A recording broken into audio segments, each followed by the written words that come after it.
명절 잘 보내고 계십니까? 오늘 명절 당일인데 또 명절 당일에도 이렇게 새벽을 지키시는 또 하나님 앞에 나오시는 우리의 모든 삶의 초점을 하나님께 맞추시는 우리 성도님들 가운데 하나님의 은혜와 사랑이 넘치기를 간절히 소망합니다.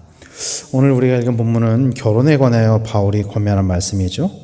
내용이 좀 길지만 그거를 그냥 요약해서 말씀드리자면은 결국에는 음행을 하지 말라는 내용인 거예요. 왜냐하면은 계속 반복적으로 말씀드리지만 고린도 교회에는 이런 성적인 문제들 또 고린도 지역 자체가 성적으로 굉장히 타락한 지역이었었기 때문에 교회는 세상 사람들과 구별된 삶을 살아야 함을 바울은 이미 이야기를 했고 그 이야기를 또 풀어가는 과정에서 이 결혼 생활에 관한 이야기를 하고 있는 거예요. 배우자에 대해 서로의 책임을 다할 것을 권면하고 있고 또 결혼을 하지 않은 자들 중에서는 또 절제할 수 없다면 결혼을 하되 결혼을 하지 않아도 무방하다. 그렇게 말씀을 하고 있는 거죠. 단 자신과 같이 사명을 받은 사람에 한해서 이렇게 단서를 달면서 결혼을 하지 않아도 괜찮습니다. 오히려 자신과 같이 살았으면 좋겠습니다. 그렇게까지 이야기를 하고 있어요. 그런 말씀들을 이야기를 하고 있고요. 그러면서 또 한 가지는 어떤 말씀을 하고 있냐면은 믿지 않는 배우자와 결혼 생활을 하는 사람들을 향하여 이렇게 권면을 하고 있어요. 14절 말씀에 믿지 아니하는 남편이 아내로 말미암아 거룩하게 되고 믿지 아니하는 아내가 남편으로 말미암아 거룩하게 되나니 그렇지 아니하면 너희 자녀도 깨끗하지 못하니라. 그러나 이제 거룩하니라. 부부가 함께 하나가 돼서 함께 거룩해져야 한다. 이렇게 말씀을 하고 있는 거죠. 혹 믿지 않는 배우자와 결혼 생활을 하더라도 믿는 배우자로 인해서 구원의 은혜가 임해야 한다. 반드시 믿는 배우자와만 결혼을 해야 되느냐.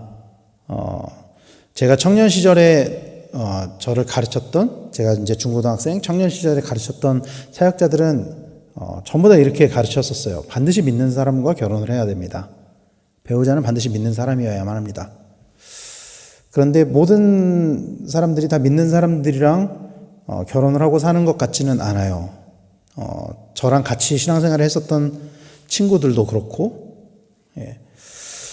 오늘 본문에 보면은 되도록 믿는 사람과 결혼을 해야 되지만 그거는 분명해요. 성경에서는 믿지 않는 사람과 멍에를 함께 지지 말라고 말씀하고 있거든요.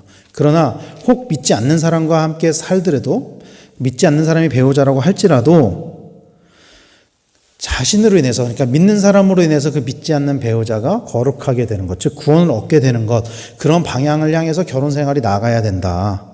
그리고 그렇게 부부가 거룩한 가정을 이루어갈 때 자녀도 거룩한 사람이 될 수 있다. 그렇게 말씀을 하고 있습니다. 하나님께서 인간을 창조하실 때 하나님의 형상대로 창조했다고 성경은 말씀을 하고 있죠. 성경은 그렇게 말씀하고 있어요. 그래서 우리는 하나님의 형상을 회복해야만 하고 그것은 곧 하나님의 거룩함을 회복하는 것을 또한 의미하기도 해요.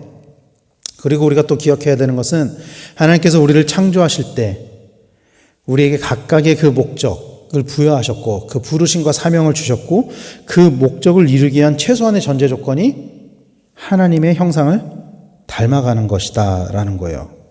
그리고 하나님의 형상을 닮아갈 때 또 거꾸로 하나님께서 우리에게 또 사명을 부어주시고 하나님의 일을 하게 하는 거죠.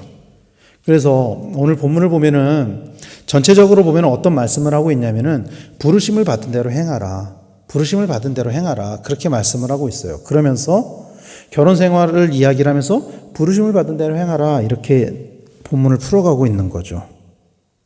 오늘 본문은 남편은 남편으로서, 아내는 아내로서 가정에서의 그 부르심에 대해서 역할에 충실해야 한다라는 것을 말씀을 하고 있습니다. 17절 말씀에서 이렇게 말씀하고 있죠. 오직 주께서 각 사람에게 나눠주신 대로 하나님이 각 사람을 부르신 그대로 행하라. 내가 모든 교회에서 이와 같이 명하노라. 먼저는 가정에서 부르신 대로 행해라. 그렇게 권면을 하고 있습니다. 그리고 그 부르신 그대로 맡겨주신 사명에 충실해야 한다. 이 부르심은 가정에서부터 시작되는 것이고 또 교회에서도 그 부르심대로 행해야 한다라는 것을 말씀하고 있습니다. 그런데 당시 교회는 오늘 말씀을 보고서 유추를 해보면은 아마도 당시 교회는 그 부르심에 대해서 차별과 편견을 가지고 있었던 것 같아요. 교회 내에서. 오늘 본문 21절과 22절은 그런 교회 말씀을 말씀하고 있어요. 교회 모습을. 네가 종으로 있을 때 부르심을 받았느냐 염려하지 말라. 그러나 내가 자유롭게 될 수 있거든 그것을 이용하라. 주 안에서 부르심을 받은 자는 종이라도 주께 속한 자유인이요 또 그와 같이 자유인으로 있을 때 부르심을 받은 자는 그리스도의 종이니라. 우리가 교회 내에서 종과 자유인의 신분을 나누어서 차별과 편견이 있었던 것 같습니다. 종들의 그룹, 자유인의 그룹, 그리고 그런 것들로 인해서 분쟁도 있었던 것 같아요. 교회 안에서. 교회 내에 이런 차별과 편견이 없어야 한다. 각 사람은 부르심을 받은 대로 하나님 앞에서 부르심을 받은 대로 교회에서는 행하는 것이 중요하다. 종이든 자유인이든. 이런 말씀을 하고 있는 거죠. 오늘 본문은. 처음 조선에 복음이 들어왔을 때, 처음 이 땅 한반도에 복음이 들어왔을 때 교회 내에도 우리도 성별에 의한 또 신분에 의한 차별과 편견이 있었어요. 그래서 오늘날에는 우리가 이렇게 다 섞어서 앉지만 완전 초창기 교회는 신분에 따라서 성별에 따라서 이렇게 나눠서 앉아 있었죠. 자리부터가 그렇게 나눠져 있었죠. 그러나 선교사님들의 지속적인 노력으로 인해서 교회에서 그런 게 먼저 사라져갔죠. 그리고 그것이 사회적으로도 영향을 줘서 결국 신분에 대한 차별, 편견 이런 것들이 사라지게 된 계기가 됐죠. 단적으로 노비가 주인보다 먼저 직분을 받는 일이 교회에서 일어날 수 있었고 실제로 그렇게 일어났었죠. 노비가 주인보다 먼저 장로님이 되었었잖아요. 그런 일들이 있었다고요. 초대교회에서. 초대교회가 아니라 우리 조선 초기의 교회에서.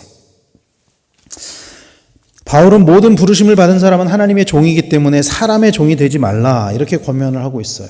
교회 내에서 종과 주인이 함께 교회 생활을 했었지만 그러나 그렇다고 해서 교회 내에서 그 사람이 사람의 종으로서 아무리 종이라고 해도 사람의 종이 되지 말라 그렇게 권면을 하고 있는 거예요. 왜? 우리는 모두 다 하나님께 부르심을 받은 하나님의 종이기 때문에. 이것은 모든 종들에게 주인을 버리라는 의미는 아니에요. 바울은 그런 이야기를 하고 있는 건 아니에요. 각자 자기의 자리에서, 그러니까 특히 종의 자리에서 주인을 대함에 있어서 하나님께 받은 사명으로 대해야 한다라는 것을 말씀하고 있는 것입니다. 실제로 바울은 빌레몬에게서 도망친 오네시모를 어떻게 대했죠? 다시 돌려보내죠.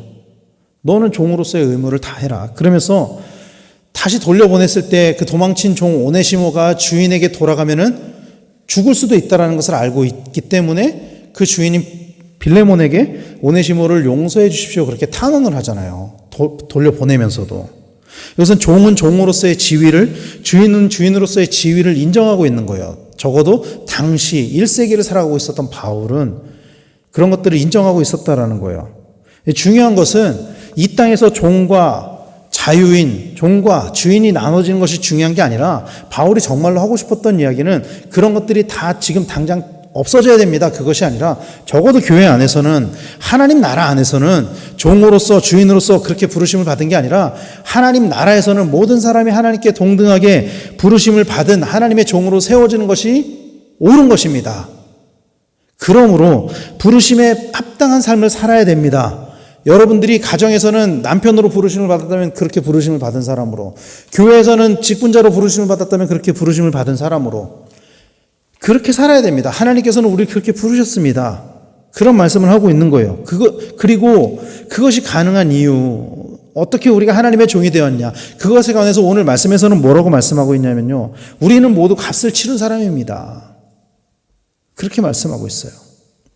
우리가 알고 있는 것처럼 로마 시대의 노예는 어떤 사람들이 주로 노예였죠? 뭐 전쟁 포로, 주로 이제 전쟁 포로라든가, 혹은 이제 인종적으로 이제 이렇게 표현하면 좀 맞는 표현인지 모르겠지만 당시에 열등하다고 여겨졌던 인종의 사람들, 그런 사람들을 주로 노예로 잡아서 또 노예로 이렇게 주인들이 노예로 부렸었는데, 그 주인들이 노예를 데려오기 위해서는 어떤 과정이 필요했냐면요, 값을 치르는 과정이 필요했어요.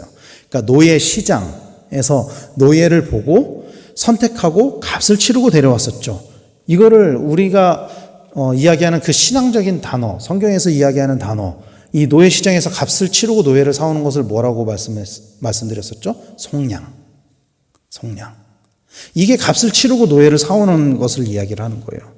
마찬가지로 우리 또한 하나님의 종으로서 어떤 값을 치르고 우리를 종으로 하나님이 사셨다. 그것을 23절에서는 너희는 값으로 사신 것이니 사람들의 종이 되지 말라. 이렇게 말씀을 하고 있죠. 우리가 기억하는 것처럼 모든 사람이 아는 것처럼 교회 내에는 누구의 주인도 누구의 종도 없습니다. 목사가 주인이지도 않고요. 장로님들이 주인도 아니에요. 우리는 서로 주인과 주종 관계로 맺어진 관계가 아니에요. 우리는 모두 예수님의 핏값으로 사신 바 된 사람들입니다. 저도 여러분도 다 예수님의 값으로 사신 바 된 사람입니다. 그러므로 직분의 높낮이도 나이의 높낮이도 신분의 높낮이도 교회에서는 중요하지 않아요. 높낮이라는 표현조차도 사실은 맞지가 않아요. 교회 내에서는 높고 낮음이 존재하지 않습니다. 오직 교회 내에서는 우리 모두가 한 사람 한 사람이 모두 하나님의 부르심을 받은 하나님 나라의 백성으로 존재할 뿐이죠. 그러므로 오직 주님이 부르신 그 자리에서 부르신 대로 행하는 삶을 살아가시는 우리 성도님들이 되시기를 간절히 축원합니다. 가정에서는 남편으로 아내로 부르신 대로 신실한 삶을 살아야 돼요. 교회에서는 각자 부르심을 입은 대로 신실한 삶을 살아야 합니다. 가정이든 교회든 우리는 주님의 부르심에 합당한 삶을 살아야만 합니다. 그것이 주님이 우리를 부르시고 또 우리를 값을 치러서 사신 이유예요. 그게. 그리고 그 부르심을 행하는 데 있어서 중요한 것은 하나님과 함께 있는 것입니다. 하나님과 함께하는 것입니다.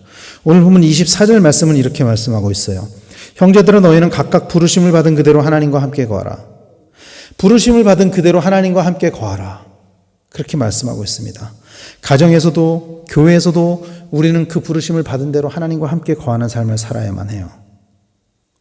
여러분, 하나님과 이스라엘의 관계를 구약에서는 어떻게 표현하고 있는지 기억하십니까? 부부관계로 표현을 해요. 하나님과 이스라엘의 관계를. 이 구약의 부부관계는 언약관계를 이야기를 하는 것이고, 그리고 오늘날 하나님과 우리의 관계 또한 성경은 어떻게 비유를 하고 있냐면요. 우리를 신부로 묘사하고 있어요. 그리고 주님을 신랑으로 묘사하고 있죠. 그래서 마지막 날에 신랑 되신 예수님을 기다리는 신부로 우리를 표현하고 있잖아요. 그러므로 우리도 각자의 자리에서 그 신랑 되신 예수님과 함께 거하는 그런 삶을 살아야만 할 줄로 믿으시길 바랍니다.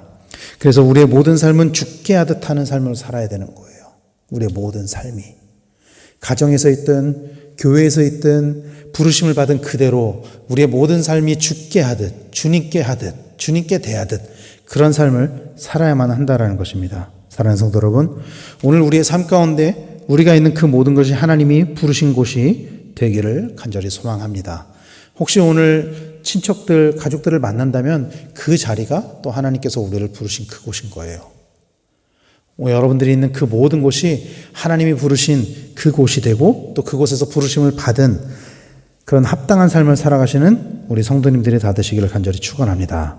나를 향한 하나님의 부르심을 다시 한번 구하고 또 그 음성을 듣고 그 음성에 따라서 여러분들이 있는 그 모든 것을 하나님 나라로 만들어가고 그 하나님 나라를 누리는 우리 성도님들이 다 되시기를 간절히 축원합니다. 무엇보다도 우리의 가정이 우리로 인해서 거룩하여지고 우리로 인해서 구원의 은혜가 임하여지고 그리고 그곳에서 모든 가정이 하나님의 부르심에 합당한 그런 개개인 또 가정이 되어져 가기를 예수님의 이름으로 간절히 축원합니다. 기도하겠습니다.